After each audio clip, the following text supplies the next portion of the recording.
আজি গোটেই ভাৰতবৰ্ষৰ লগতে অসমত মুছলমানৰ ওপৰত যি অন্যায় আৰু অত্যাচাৰ হৈছে তাক আমি গৰিহণা দিছোঁ।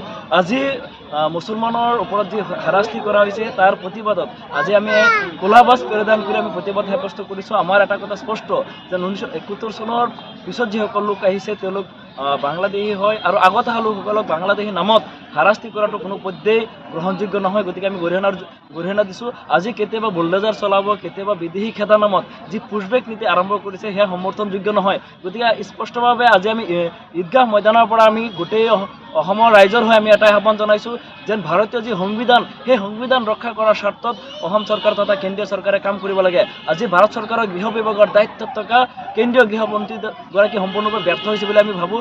কাৰণ এওঁলোকে জাতি ধৰ্ম বৰ্ণ নিৰ্বিশেষে যি কাম কৰাৰ কথা আছিল সেয়া সম্পূৰ্ণ ফটকাৰ ফেনত পৰিণত হৈছে।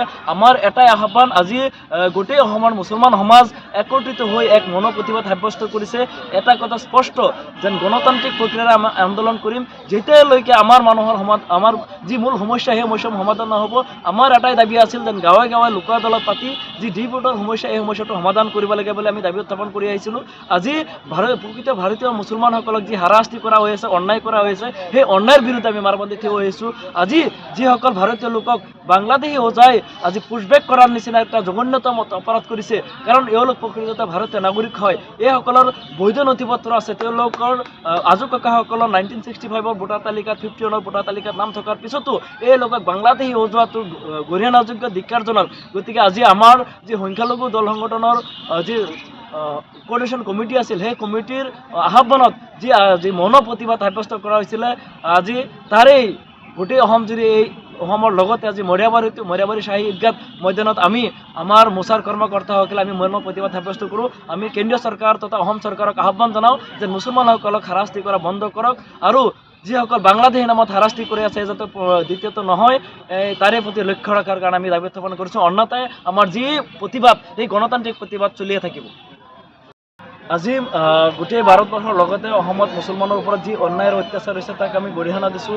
আজি মুছলমানৰ ওপৰত যি হাৰাশাস্তি কৰা হৈছে তাৰ প্ৰতিবাদত আজি আমি ক'লা বাছ পৰিধান কৰি আমি প্ৰতিবাদ সাব্যস্ত কৰিছোঁ। আমাৰ এটা কথা স্পষ্ট যে 1971 চনৰ পিছত যিসকল লোক আহিছে তেওঁলোক বাংলাদেশী হয় আৰু আগত অহা লোকসকলক বাংলাদেশী নামত হাৰাশাস্তি কৰাটো কোনো পধ্যেই গ্ৰহণযোগ্য নহয়। গতিকে আমি গৰিহণা দিছোঁ। আজি কেতিয়াবা বুলডোজাৰ চলাব, কেতিয়াবা বিদেশী খেদা নামত যি পুছবেক নীতি আৰম্ভ কৰিছে সেয়া সমৰ্থনযোগ্য নহয়। গতিকে স্পষ্টভাৱে আজি আমি ঈদগাহ ময়দানৰ পৰা আমি গোটেই অসমৰ ৰাইজৰ হৈ আমি এটাই আহ্বান জনাইছোঁ যেন ভাৰতীয় যি সংবিধান সেই সংবিধান ৰক্ষা কৰাৰ স্বাৰ্থত অসম চৰকাৰ তথা কেন্দ্ৰীয় চৰকাৰে কাম কৰিব লাগে। আজি ভাৰত চৰকাৰৰ গৃহ বিভাগৰ দায়িত্বত থকা কেন্দ্ৰীয় গৃহমন্ত্ৰীগৰাকী সম্পূৰ্ণৰূপে ব্যৰ্থ হৈছে বুলি আমি ভাবোঁ। কাৰণ এওঁলোকে জাতি ধৰ্ম বৰ্ণ নিৰ্বিশেষে যি কাম কৰাৰ কথা আছিল সেয়া সম্পূৰ্ণ ফটকাৰ ফেনত পৰিণত হৈছে। আমাৰ এটাই আহ্বান, আজি গোটেই অসমৰ মুছলমান সমাজ একত্ৰিত হৈ এক মনোপ্ৰতিবাদ সাব্যস্ত কৰিছে। এটা কথা স্পষ্ট যেন গণতান্ত্ৰিক প্ৰক্ৰিয়াৰে আমি আন্দোলন কৰিম যেতিয়ালৈকে আমাৰ আমাৰ যি মূল সমস্যা সেই সমস্যা সমাধান নহ'ব। আমাৰ এটাই দাবী আছিল যেন গাঁৱে গাঁৱে লোক আদালত পাতি যি ডিপোৰ্টৰ সমস্যা এই সমস্যাটো সমাধান কৰিব লাগে বুলি আমি দাবী উত্থাপন কৰি আহিছিলোঁ। আজি প্ৰকৃত ভাৰতীয় মুছলমানসকলক যি হাৰাশাস্তি কৰা হৈ আছে, অন্যায় কৰা হৈছে, সেই অন্যায়ৰ বিৰুদ্ধে আমি মাৰবন্দী থিয় হৈ আহিছোঁ।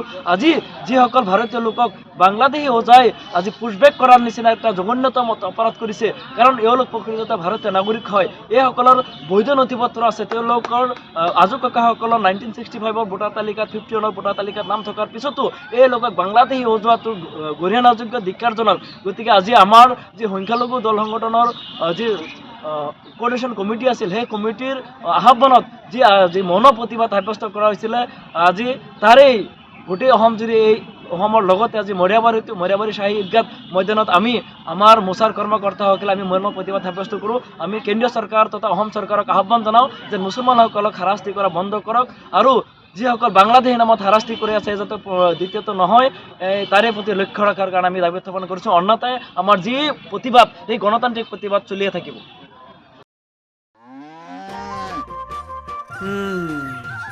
মোৰ লখিমীকেইজনীয়ে ইমান বেছিকৈ গাখীৰ দিয়ে, মনটো একেবাৰে ভাল লাগি যায়। বিয়মৰ দানা খোৱাৰ পৰা মই বেছিকৈ লাভৱান হৈছোঁ। আপোনালোকেও বিয়মৰ দানা খুৱাওক আৰু এইটো বেছিকৈ লাভ কৰক।